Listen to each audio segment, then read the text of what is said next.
India வங்கதேச எல்லையில் 450 kilometre தூரத்திற்கு வேலி அமைப்பதை மமதா பானர்ஜி தலைமையிலான திரிணாமுல் காங்கிரஸ் தடுப்பதாக மத்திய உள்துறை அமைச்சர் அமித் ஷா குற்றம் சாட்டியுள்ளார்.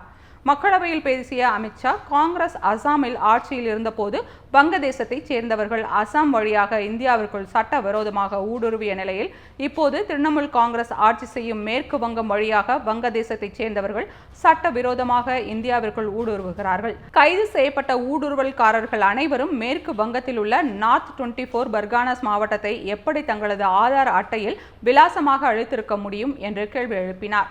மேலும் இந்தியா வங்கதேச எல்லையில் சட்டவிரோதமாக நடக்கும் ஊடுருவலை தடுக்க மேற்கு வங்கத்தில் 450 கிலோமீட்டர் தூரத்திற்கு வேலி அமைக்க முடிவு செய்யப்பட்ட நிலையில் இது தொடர்பாக உள்துறை அமைச்சகம் மேற்கு வங்க அரசாங்கத்திற்கு 10 முறை கடிதங்கள் எழுதியுள்ளது.